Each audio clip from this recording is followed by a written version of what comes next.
ईरानी ने कांग्रेस पर भी कई आरोप लगाए हैं और स्मृति ईरानी ने यह भी कहा कि सबसे पहले वो कांग्रेस जो कि आरोप लगा रही है कि किसानों का भला नहीं हुआ, उस कांग्रेस को सबसे पहले तो जवाब देना चाहिए। कांग्रेस जवाब ये दे कि किस तरह से किसानों की जमीन पर कब्जा जमाए बैठे हुए हैं कांग्रेस के बड़े नेता, किस तरह से किसानों की जमीन पर कब्जा जमाए बैठे हैं रॉबर्ट वाड्रा, ये भी सवाल किया गया है। लेकिन इसके अलावा इस मैप को हटा सकते हैं आप। मेरे ख्याल से गेस्ट को हमें तुरंत ही पेश करना चाहिए। समाजवादी पार्टी के नेता अनुराग भदौरिया मेरे साथ में है, बीजेपी के नेता पूजा सूरी हैं और इसके अलावा साधना भारती कांग्रेस का रिप्रेजेंटेशन मेरी इस डिबेट में कर रही हैं। इन्फोग्राफिक भी तैयार करके रखें। आप सभी का बहुत बहुत स्वागत है। साधना भारती जी, आज मैं पहला सवाल अभी इस सेशन में पूजा सूरी से पहले आपसे करना चाहूंगा। स्मृति ईरानी का यह कहना है कि हमने तो एमएसपी प्रणाली के तहत लाखों लोगों को, लाखों किसानों को सितंबर से लेकर के अभी तक फायदा पहुंचाया है, भ्रमजाल में क्यों रख रही हैं?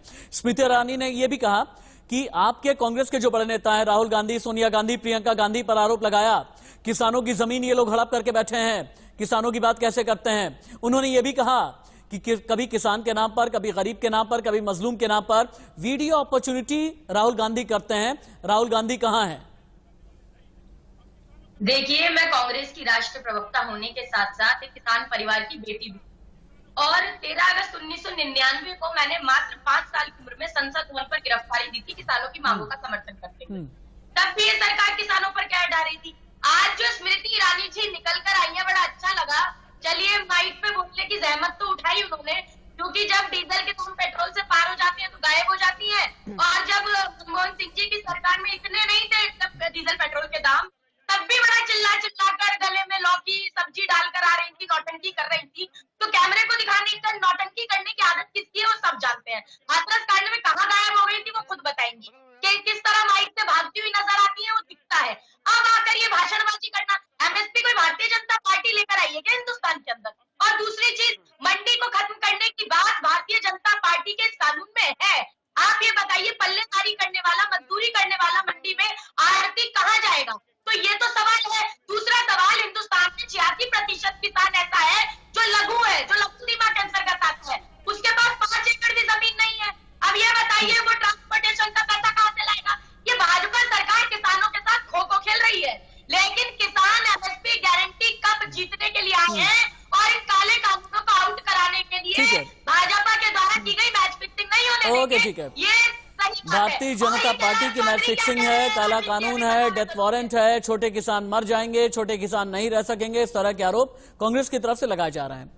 आरोप पर रिबटल तो मैं पूजा सूरी चाहूंगा। चलिए, पूजा सूरी अभी नहीं जुड़ी हमारे साथ। टिकरी बॉर्डर चल सकते हैं क्या? ठीक है, टिकरी बॉर्डर, सिंगू बॉर्डर चलते हैं एक बार के लिए। सबसे पहले पुलकित, आपके पास आते हुए पता ये चला है कि एक किसान की मौत हो गई है। मौत किस वजह से हुई है हमें ये बताएं। और अभी जिन किसानों की सेहत ठीक नहीं थी उन्हें लेकर के अपडेट क्या है? भारत बंद की 2 घंटे के बाद टिकरी बॉर्डर से तस्वीर क्या है पुलकित? देखिए, टिकरी बॉर्डर से तस्वीर दिखा देते हैं। शांतिपूर्ण तरीके से यहाँ पर मंच से भाषण दिया जा रहा है। तमाम जो किसान हैं वो डटे हुए हैं, इसके अलावा पुलिस फोर्स भी डटी हुई है। लेकिन उग्र प्रदर्शन यहाँ से कहीं की कोई तस्वीर नहीं है, ना आगे बढ़ने की कोशिश की जा रही है किसानों की तरफ से, सिर्फ मन से भाषण। दूसरा, जो किसान की बात आप कर रहे थे, हार्ट अटैक, उसकी वजह बताया जा रहा है। दिल्ली पुलिस कह रही है कि मामला हरियाणा का है, हरियाणा में मामला दर्ज हुआ होगा, लेकिन हार्ट अटैक की बात सामने आ रही है कि हार्ट अटैक हुआ जिसकी वजह से उसकी मौत हुई। और एक चीज और जो सुबह से यहाँ पे देख रहे हैं कि 2 घंटे बीत चुके हैं, लेकिन किसान जिस तरीके से यहाँ से टिकरी के बॉर्डर के किसान कह रहे थे शुरू से ही कि भारत बंद के दौरान वो शांतिपूर्ण तरीके से अपनी बात रखेंगे मंच से और आगे बढ़ने की कोशिश नहीं करेंगे। यही तस्वीर 2 घंटों में यहाँ घूम के आई। जी ठीक है, अनुराग भदौरिया मेरे साथ में जुड़ गए हैं क्या? पीसीआर टीम, क्या अनुराग भदौरिया है? ठीक है, अनुराग भदौरिया मेरे साथ में जुड़ गए हैं, समाजवादी पार्टी के नेता प्रवक्ता हैं। अनुराग भदौरिया, सुबह से लेकर के अभी तक भारत बंद का बहुत ज्यादा व्यापक असर दिख नहीं रहा, आंशिक असर ही है। और कहा यह जा रहा है कि भारत बंद का इतना असर तो नहीं दिखा, लेकिन समाजवादी पार्टी के नेता, राष्ट्रीय अध्यक्ष, कार्यकर्ता, प्रवक्ता, इन सभी ने जम करके महफिल भी लूट ली, वीडियो अपॉर्चुनिटी भी तलाश ली। अखिलेश यादव को कल से लेकर के आज तक जितने भी फुटेज चाहिए थी ये सब कुछ मिल गई है। यानी कहा जा रहा है भारत बंद के नाम पर विपक्षी नेता काम पर हाईजैक कर लिया आप लोगों ने। देखिए, एक बात मान के चलिए कि भारतीय जनता पार्टी को समझना पड़ेगा कि किसान इस देश का है, हिंदुस्तान का है, कहीं किसी दूसरे देश का नहीं है। किसान कहीं पाकिस्तान से नहीं आया है।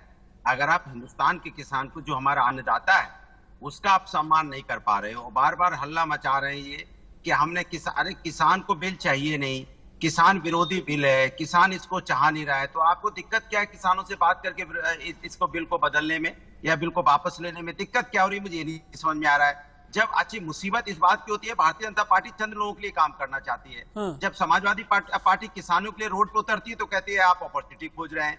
जब महिलाओं के अत्याचार हतरस होता है, हम रोड पर लाठियां खाते हैं तो कहते हो अपॉर्चुनिटी खोज रहे हैं। जब बेरोजगारी के नाम पे हम रोड पे लाठियां खाते हैं तब कहते हो आप अपॉर्चुनिटी खोज रहे हैं। मैं कह रहा हूँ भारतीय जनता पार्टी देश के साथ है या कहीं और किसी के साथ है? देश की समस्याओं पे चर्चा क्यों नहीं करना चाहती? किसान देश की समस्या है। अगर आपने देश के अंदर में ये समस्या पैदा की है तो आप उस पर बात क्यों नहीं करना चाहते? आप क्यों भागना क्यों चाहते हो? स्मृति ईरानी से लेके रविशंकर प्रसाद से लेके इतनी लंबी लंबी बातें, पुराने चिट्ठी लेटर की कांग्रेस ने क्या किया था याद दिला रहे हैं। तो अगर हालत आपको कांग्रेस जैसी अपनी करवानी है तो कोई बात नहीं, आप बिल को वापस मत करिए। आप भी 42 सीट पे आ जाएंगे। वो तो 42 पे भी आए थे कांग्रेस, आप तो शायद वापस 2 पे पहुंच जाएंगे। फिर क्या करोगे आप? तो इसलिए आपको किसानों ने वोट देके चुना था, किसान को आपने नहीं चुना है। जब किसानों ने आपको वोट देके चुना था तो आपकी जिम्मेदारी बनती है किसानों के पास जाइए, किसानों से बात कीजिए।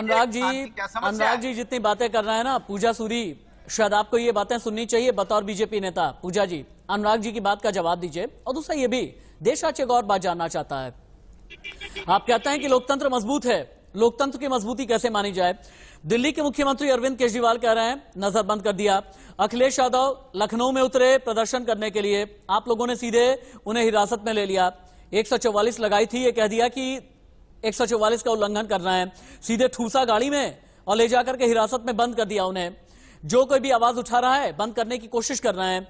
किसान जिनके नाते आप लोगों ने सरकार बनाई है वहां पर हठयोग बना करके आपने रखा है। भारत बंद किया जा रहा है तो आप कह रहे हैं कि जो बीजेपी शासित राज्य हैं वहां पर असर नहीं होने देंगे। लोकतांत्रिक मूल्यों का पालन हो रहा है क्या पूजा जी? देखिए, लोकतांत्रिक मूल्यों का बिल्कुल पालन हो रहा है। और सबसे पहले मैं उत्तर देना चाहूंगी दिल्ली के मुख्यमंत्री अरविंद केजरीवाल जी की नई नौटंकी। समाजवादी पार्टी के राष्ट्रीय अध्यक्ष को घर से नहीं निकलने दिया, घर से निकलते ही आपने बैरिकेडिंग ला के अरेस्ट कर दिया। अनुराग भाई एक बार सुन लेते हैं। अनुराग जी एक बार सुनिए, पूजा जी को एक बार सुनिए। हाँ पूजा जी बोले। मैं कह रही थी कि जिस प्रकार से दिल्ली के मुख्यमंत्री अरविंद केजरीवाल जी नौटंकी कर रहे हैं, ये कोई पहली बार नहीं है। इनका ये कहना कि उनको नजरबंद कर दिया गया है, देखिए इसमें इनके 2 इंटरेस्ट है। सबसे पहले तो किसानों के साथ सहानुभूति लेने के लिए कि उनको हाउस अरेस्ट कर दिया गया, ये झूठा भ्रम फैला रहे हैं। दिल्ली पुलिस के अभी आपने वक्तव्य सुना, दिल्ली पुलिस किस तरह से कह रही है कि ये कुछ भी ऐसा नहीं है। रात को भी ये बाहर गए थे 2 घंटे के लिए और वापस आए थे, उनका वीडियो भी उन्होंने रिलीज किया है। और ऐसा कुछ भी नहीं है जो ये कहना चाह रहे हैं कि उनको नजरबंद किया जा रहा है। घर के सामने उनको निकलना, उनको घर से निकल नहीं सकते, और निकलते ही आपने अरेस्ट कर लिया। अरेस्ट करके उनको 5 घंटे झूठा है। शर्म आनी चाहिए भारतीय जनता पार्टी की। झूठ क्या झूठ बोलेंगे आप यहाँ पे? नहीं, इस तरह का झूठ बोलेंगे आप? क्या आपने देखा नहीं कि उनको अरेस्ट किया गया? क्या देखा नहीं उनको कहाँ ले जाया गया? इसको गाड़ी में बैठा गया 5 घंटे और आप मुझे बात कर रही है कि झूठ फैलाया जा रहा है। ये सिंपैथी आपको लेने की, हाँ बिल्कुल, आप झूठ बोलेंगी तो आपको क्यों दिया जाएगा? कमाल की बात है। आपने देखा नहीं कि राष्ट्रीय अध्यक्ष को अरेस्ट किया गया कल? देखा नहीं उनके घर के आगे बैरिकेडिंग कर दी गई? वो कन्नौज जाना चाहते थे, उनको जाने नहीं दिया और वहां से उठा के लेके चले गए, उनको डिटेन कर दिया इकोपार्क में। नहीं, पहले क्या बोल लीजिए, क्या बोल लीजिए आप लोग? अनुराग जी जितने आरोप आपने लगाए एक बार जवाब ले लेते हैं। पूजा जी बोले। पूजा जी बोले। हाँ अनुराग भाई बस 1 मिनट। पूजा जी बोलिए। मैं ये कहना चाह रही हूँ, जो बैरिकेडिंग का ये नाम दुहाई दे रहे हैं उसका कारण राशि जी आप सुनिए।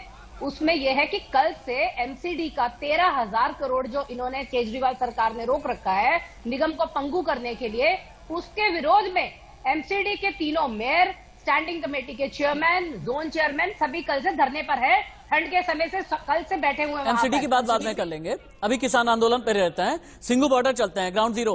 अजीत, सिंगू बॉर्डर की रिपोर्ट क्या है? बंद का असर आंशिक है, व्यापक है? किसान क्या कर रहे हैं? देखिए, किसान शांतिपूर्वक अपना प्रदर्शन कर रहे हैं और लगातार यहाँ पर हम देखें तो जवान के साथ किसान भी अपनी तरह से बैठे हुए हैं। ये कोई उग्र प्रदर्शन यहाँ नहीं कर रहे, लेकिन तमाम जो यहाँ पे कांग्रेसी नेता हैं वो यहाँ पर आके जरूर इनके बीच आके भाषण देते नजर आ रहे हैं। कुछ किसान यहाँ पर हैं, बैठे हुए हैं।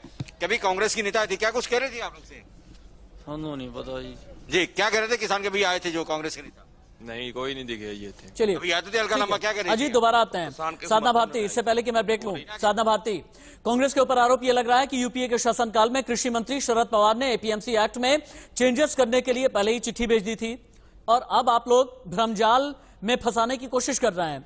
यानी इसी तरह का कानून यूपीए सरकार बनाना चाहती थी, एनडीए ने बना लिया तो बिल्ली के भाग से छीका फूटा और आप लोगों ने लपक लिया। देखिए, पहली बात तो ये, मैं राष्ट्रीय प्रवक्ता के नाते बड़ी जिम्मेदारी से बात कह रही हूँ कि शरद पवार ने जो लेटर लिखा उसमें एपीएमसी एक्ट में बदलाव की बात थी। उसमें ये नहीं कहा था मंडियां खत्म कर देंगे, उसमें ये नहीं कहा था देश की 25 लाख करोड़ की खेती उपज का जो कारोबार है वो देश के चंद धन्ना सेठों के हाथ में दे देंगे। आप इनकी बात छोड़कर जरा ध्यान दें कैलाश चौधरी की बात पर, जो कह रहे हैं कि किसानों का कानून बदला ही नहीं जाना चाहिए। और वो ये भी कह रहे हैं कि मुझे तो ये भी शंका है कि असली किसान है ही नहीं जो धरना कर रहे हैं। मुझे एक छोटे से कमर्शियल ब्रेक के लिए रुकना है, आप सभी का बहुत बहुत धन्यवाद, बहुत बहुत शुक्रिया आप सभी का।